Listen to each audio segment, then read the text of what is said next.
Como está? Como foi a sua semana? Estamos juntos mais uma vez para estudar a Bíblia, a Palavra de Deus. Antes, porém, nós vamos orar. Abençoa-nos, Deus, Pai querido, no estudo da Tua Palavra, que ela possa confortar os nossos corações, orientar-nos na direção correta que devemos seguir para cumprir a Tua vontade. É a oração que fazemos no nome de Jesus. Amém. Muito bem, meus queridos irmãos, nós estamos estudando as cartas escritas por João. São 3 as cartas: 1 João, 2 João e 3 de João. Hoje nós vamos falar a respeito da segunda epístola de João, que tem 13 versículos, e vamos comentar e falar algumas coisas também a respeito da terceira epístola de João, que tem 15 versículos. E quando nós falamos a respeito da segunda epístola de João, segunda de João, alguns gostam de falar assim, ela traz um tema dizendo a verdade que deve ser amada e praticada. Amada e praticada. E ele diz assim no verso de número 4: Muito me alegro por ter achado alguns de teus filhos andando na verdade, assim como recebemos o mandamento do Pai. E quando nós vamos para 1 João capítulo 4, o verso de número 20 e o verso de número 21, ele dá-nos ideia de qual seja este mandamento do Pai. Por exemplo, 1 João 4:20, se alguém diz, eu amo a Deus e aborrece a seu irmão, é mentiroso, pois quem não ama o seu irmão, o qual viu, como pode amar a Deus, a quem não viu? E dele temos este mandamento, que quem ama a Deus, ame também o seu irmão. Ame também o seu irmão.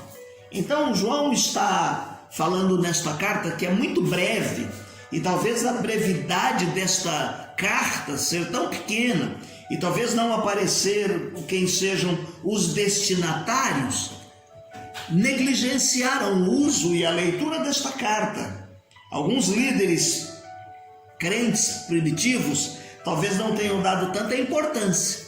Somente depois que Eusébio colocou juntamente com a terceira de João, que esses textos começaram a ser seguidos e a serem discutidos no Novo Testamento, e foram considerados autênticos. O autor aqui, ele se autodenomina de ancião. Muitos consideram que esse título seja uma forma afetiva pelo qual o apóstolo João era conhecido. Há uma semelhança, então, entre estas epístolas, entre a primeira, a segunda e a terceira epístola, e também o quarto evangelho, como já dissemos, por causa do estilo, do vocabulário, da maneira em que o autor se expressa. Quando nós olhamos a 1 de João, capítulo 4, de 1 a 3, nós vemos aí que aparece a expressão atribuída a João, e nós vamos trazer a ideia de que ela tenha sido escrita ali pelos meados da década de 90. Então, olhando o escrito da primeira, coloca-se também a data aproximada da segunda epístola. Na sua estrutura, então, 2 João traz a saudação, o encorajamento, o estímulo à prática do amor, de 4 a 6, uma advertência contra os falsos ensinos, 7 a 11, e a conclusão, que está do verso 12 ao verso de número 13. Então, como dissemos nesta saudação, nesta introdução do verso 1 ao verso de número 3, aparece então o termo ancião. Há uma referência também como sendo um título de um oficial da igreja. Mas há quem goste de dizer que seja uma forma afetuosa a se dirigir a um idoso, ao idoso da igreja, o apóstolo aqui como sendo idoso. Quando aparece a expressão senhora eleita e seus filhos, é uma referência à igreja.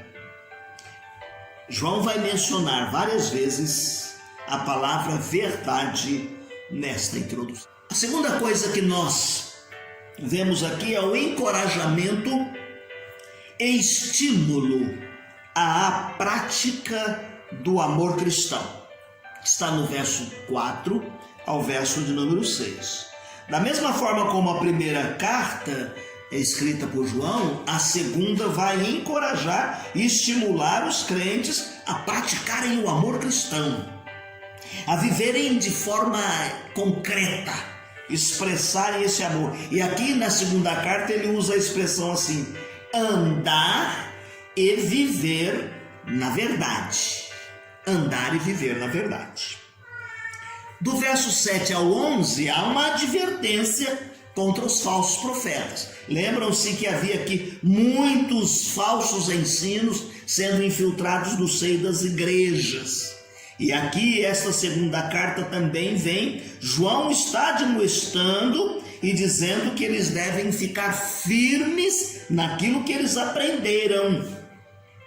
E a chave para se julgar o falso, nesse texto aqui de João, é prestar atenção se o ensino que está sendo dado vai além do ensino dado por Jesus Cristo. O ensino dado por Jesus Cristo deve ser praticado e nós devemos permanecer nele. As Escrituras estão completas. Está escrito na palavra, está escrito nas Escrituras e elas são completamente suficientes para trazer ensino. Cuidado com nova revelação. O apóstolo Paulo, numa outra carta, ele diz que sejam considerados anátemas aqueles que vêm com uma nova revelação. E nós podemos até comparar os ensinos e questioná-los, mas à luz dos ensinos da palavra de Deus que foi recebida e nos foi dada. E aí a segunda de João aparece com a conclusão do verso 12 ao verso de número 13, e mais uma vez ele vai trazer nessa saudação: filhos da tua irmã. Se na primeira ele fala a respeito da igreja como sendo a senhora eleita e seus filhos, a igreja, os seus membros, aqui quando ele usa a expressão filha da sua irmã, subentende-se ele está querendo se referir a uma outra igreja que provavelmente o apóstolo estivesse frequentando. Aí nós chegamos na terceira de João. E o tema que esta carta nos traz é a importância de um bom testemunho na igreja. E o versículo-chave é o de número 3. Porque muito me alegrarei quando os irmãos vierem e testificaram da tua verdade, como tu andas na verdade.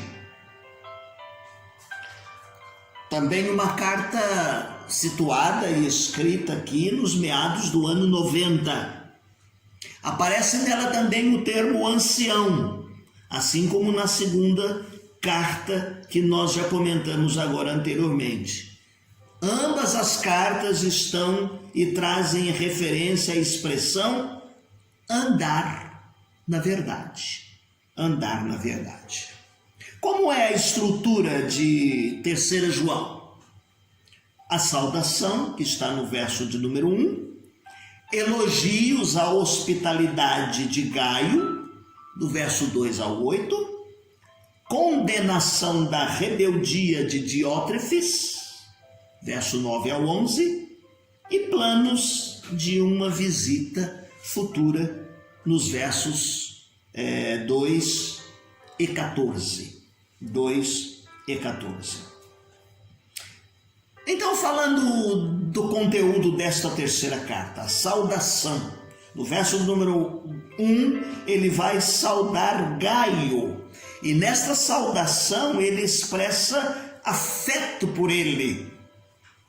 Veja dos versos de número 2 ao verso de número 8, há elogios à hospitalidade de Gaio. E aqui nós temos dar ênfase à hospitalidade como sendo uma prática necessária no começo da igreja cristã. Havia muitos crentes, meus irmãos, que andavam de um lado para o outro e que viajavam a serviço da igreja.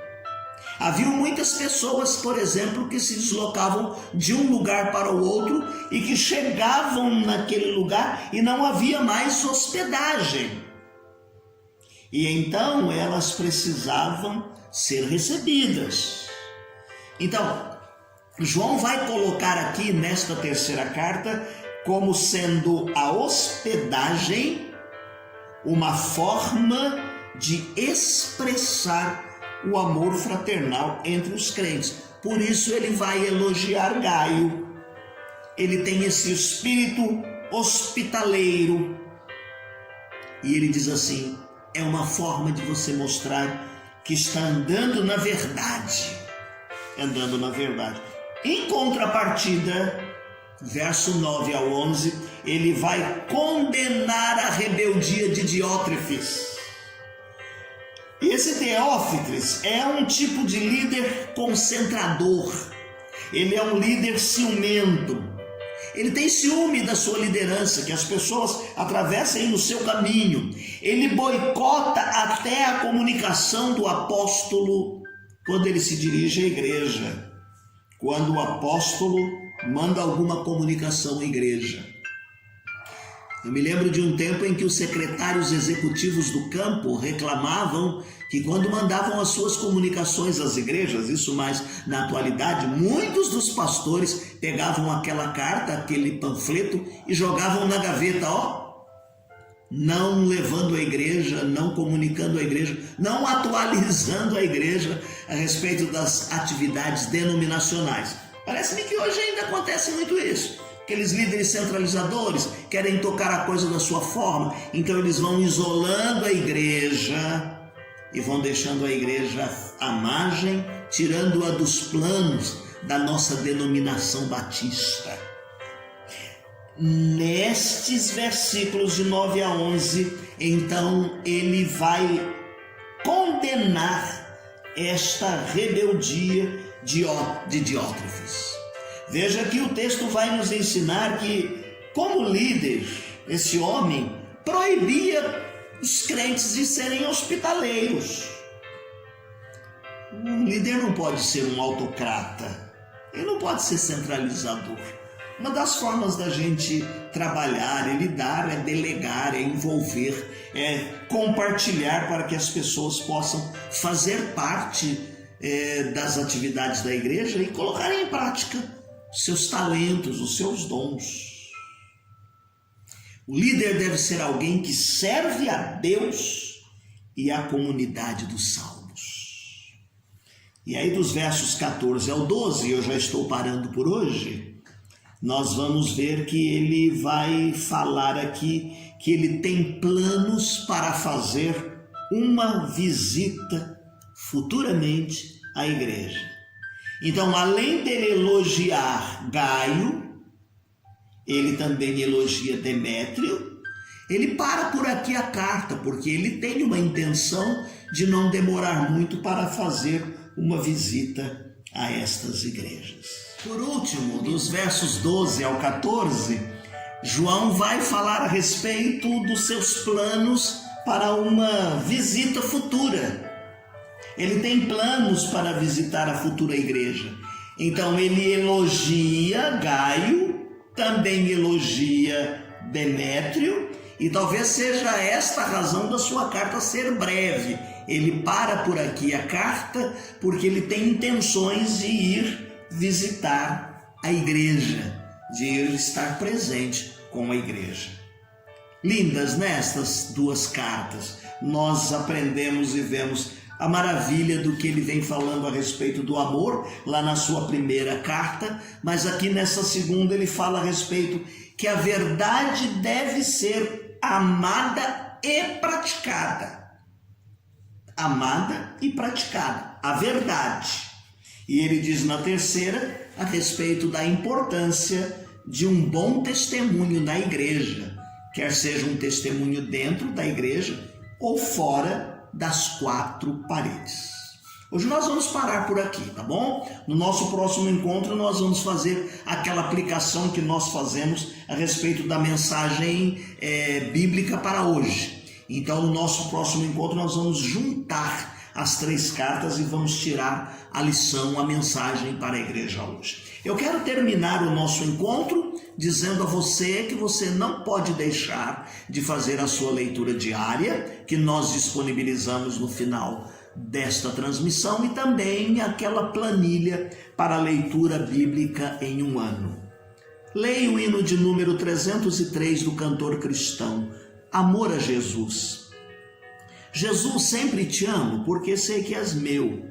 A ti toda honra, louvores dou eu. Meu mestre divino, meu amo, meu rei, a ti, ó meu Cristo, me submeterei. Eu te amo porque tu morreste por mim, eu te amo porque teu amor não tem fim. Em ti confiança para sempre terei, a ti, ó meu Cristo, me submeterei. Eu te amo na vida, na morte também, sempre hei de louvar-te na glória de além. Agora e para sempre, por ti viverei, a ti, ó meu Cristo, me submeterei. Que Deus te abençoe. Tenha uma semana feliz e abençoada.